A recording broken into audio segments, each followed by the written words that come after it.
Bonsoir à toutes, bonsoir à tous et bonsoir Laura. Bonsoir. Laura Wandel, Vandel, on dit ce qu'on veut en fait. Wandel, mais je suis Wandel, habituée à tout. allez, on est très content de vous avoir. Comment ça va?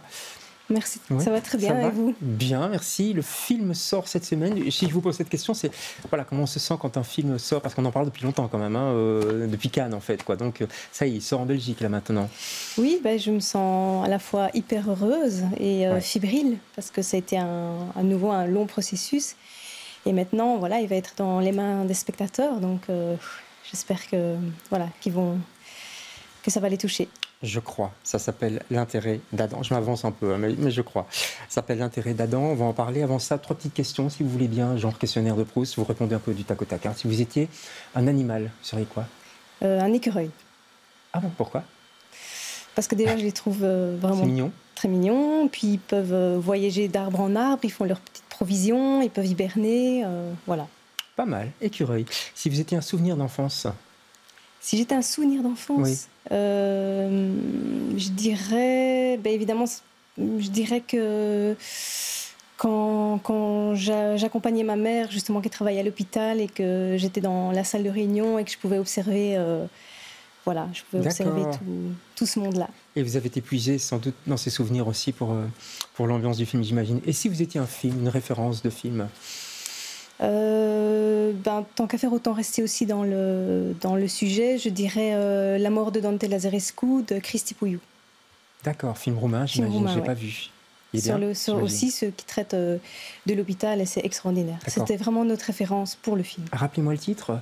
La mort de Dante Lazarescu. D'accord, on ira voir. En tout cas, on va parler ce soir de L'intérêt d'Adam et vous êtes l'invité, Laura, de LCR, ce soir.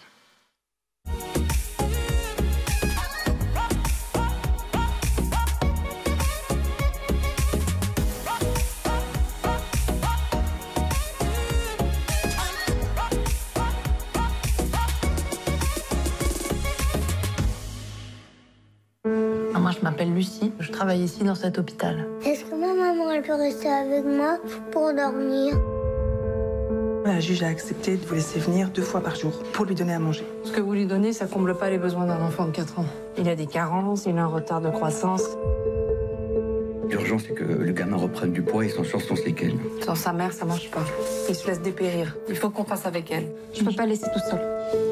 Elle peut pas rester au service. Tu sais comment ça peut tourner. La mère dedans est toujours là, c'est normal. Si cet enfant est séparé de sa mère, ça va avoir des conséquences dramatiques. Je veux pas que mon fils se retrouve dans un foyer. Une mère isolée, elle est en perte totale de confiance et on l'aide pas, qui le fera? Je me bats tous les jours, seule, depuis qu'il est né sans rien demander à personne. Elle est dangereuse pour cet enfant. Elle est en panique. C'est pas notre problème. Si, c'est notre problème, justement. Il faut appeler la sécurité, il faut la sortir de force. C'est la seule manière de la faire changer. J'appelle la police? Non, pas encore. Tu te rends compte des risques que tu prends? Je sais ce que je fais. C'est nous qui gérons l'enfant quand il se réveille 10 fois par nuit en appelant sa mère. Dis-leur que tu veux rester avec moi. Voilà, il veut rester avec moi. Forcez la porte. Non, non. Pourquoi vous voulez pas me laisser tranquille? Vous avez besoin d'aide, Rebecca. Tu es allé trop loin. Arrêtez-vous, stop! Gâchez pas tout maintenant.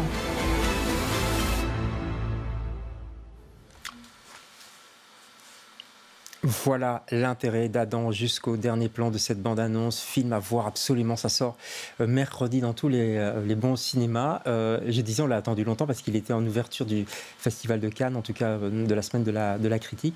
C'était quoi votre réaction quand vous avez su que vous faisiez l'ouverture? Parce que souvent, c'est des moments qu'on attend. Évidemment, beaucoup de joie, un grand honneur, aussi une appréhension, parce que mine de rien, c'est du stress, oui. Tous les regards sont vers votre film, ouais. Mais vraiment, ça a donné un très très beau coup de projecteur au film. Et l'équipe de la semaine de la critique est extraordinaire. L'accueil était extraordinaire aussi à Cannes. Ouais. Donc c'était incroyable. Coproduction des films du fleuve, notamment. On salue Delphine et toute l'équipe, évidemment. Puis Léa Drucker, qui est incroyable, je trouve. C'est un Stradivarius, j'ai l'impression, non, comme actrice. Pour vous, ça doit être incroyable. Mais c'est sûr que toutes les deux, elles ont vraiment tout donné. Anna Maria Bartolomei, ouais. Et Léa Drucker, voilà, là, je me souviendrai toujours la première fois que je l'ai vue, je me suis dit, waouh, mais c'est qui cette actrice? Elle a vraiment quelque chose de très très particulier, de très fort. Physiquement, elle peut paraître comme ça un peu froide, mais elle a quelque chose de très doux et une fragilité comme ça dans les yeux. Et en fait, j'ai vraiment écrit le rôle pour elle. Ah, vous l'avez écrit pour elle, oui, en pensant à elle? Oui.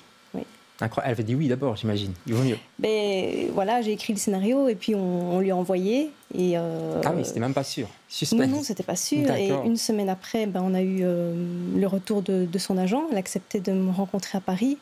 Et je me souviendrai toujours aussi de ce moment où elle est rentrée dans le café à Paris et j'ai fondu en larmes parce que j'étais tellement émue de la voir.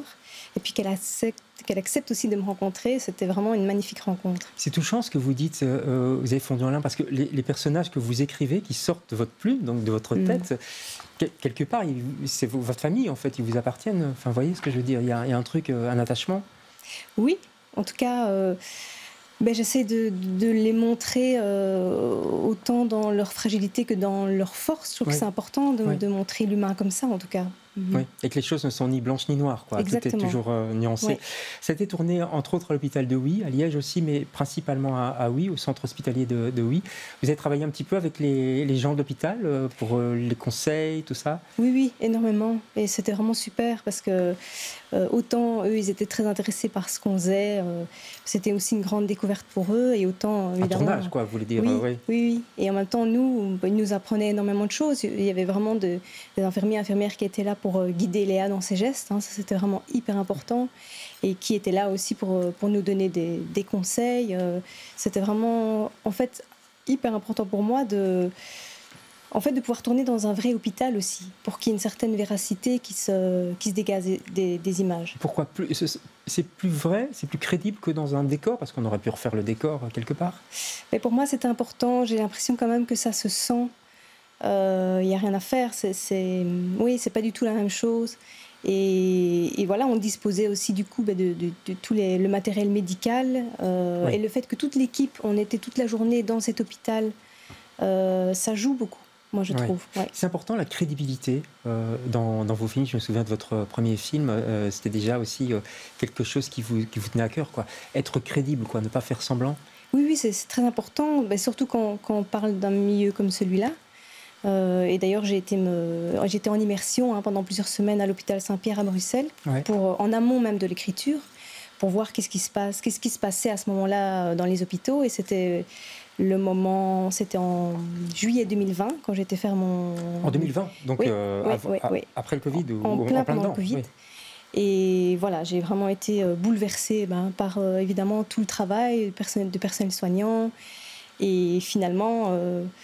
et aussi tout l'aspect social, évidemment, en pédiatrie, puisqu'il y a aussi la prise en charge médicale qui est déjà très, très complexe, mais en plus sociale. Et puis tout le rapport avec le parent, et à quel point le rapport avec le parent peut être déterminant dans la guérison de l'enfant. C'est vraiment ça qui m'a bouleversée. Le rapport avec les parents, avec l'extérieur, donc, et le rapport aussi entre les gens qui travaillent dans l'hôpital, la hiérarchie, par exemple. On voit bien, il y a des moments donnés, ça coince un petit peu, quoi. Vous vouliez montrer ça aussi? Oui, tout à fait. C'est aussi ces violences systémiques, entre guillemets, de cette hiérarchie, parce que finalement, l'hôpital, en tout cas pour moi, l'hôpital, c'est aussi le miroir d'une société et de comment se porte une société. Et voilà, c'est pour ça que je tenais très fort à cet environnement et à montrer un hôpital aujourd'hui, en tout cas en pédiatrie. Ouais. On voit plusieurs enfants, Adam évidemment, on va en parler, on voit les soignants aussi, on pense aussi à la santé des soignants, et on en pense spécialement en ce moment parce qu'il y a beaucoup de colère dans les rues, etc.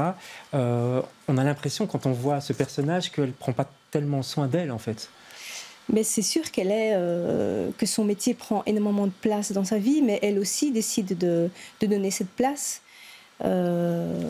Oui, parce que c'est son choix, mais en même temps, quand elle a sa fille au téléphone, on sent qu'elle elle voudrait bien rentrer plus tôt aussi. Oui, et c'est ça aussi qui m'a vraiment bouleversée et interpellée quand j'étais faire mes observations, c'est que finalement, c'est un métier qui est censé prendre soin et mettre en avant l'humain, et à force de manque de moyens, qui finit presque par faire l'inverse. Et c'est aussi contre ça que Lucie se bat. Ouais. Adam, L'intérêt d'Adam. On ne va pas trop dévoiler l'histoire, il faut aller voir le film Adam, c'est le petit garçon. Il y a plusieurs Adam, d'ailleurs, j'ai vu qu'il y avait des doublures dans le générique. Comment on fonctionne avec des doublures d'enfants?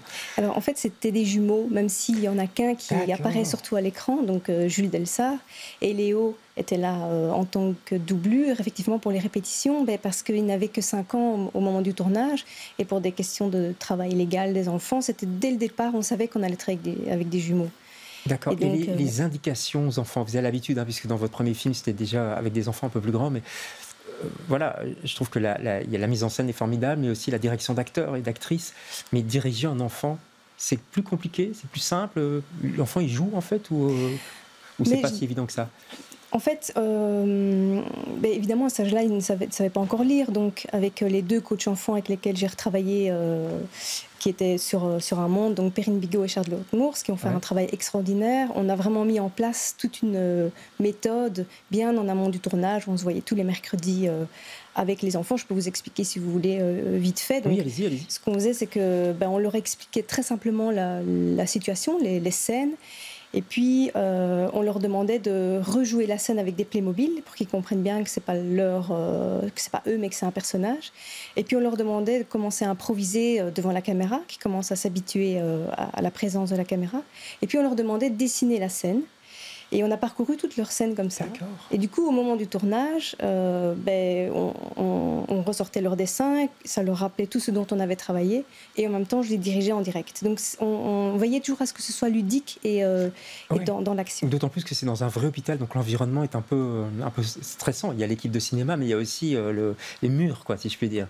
Oui, mais on a vraiment tout fait pour qu'ils se sentent bien, il y avait, on organisait des jeux entre les prises. Tout ça était très, très, très, très bien encadré. Ouais. Bravo pour ce film, en tout cas. Ça sort mercredi sur tous les bons écrans. Ça s'appelle L'intérêt d'Adam. C'est votre 2e film. On attend le 3e maintenant. On vous attendait déjà après le premier, je me souviens. Ça va, ça s'est bien passé. Le public est là, les critiques sont là, donc tout va bien. C'est un très, très beau film. Merci beaucoup d'être passé chez nous, Laura. Merci. On se retrouve, nous, demain avec d'autres invités. Bonsoir.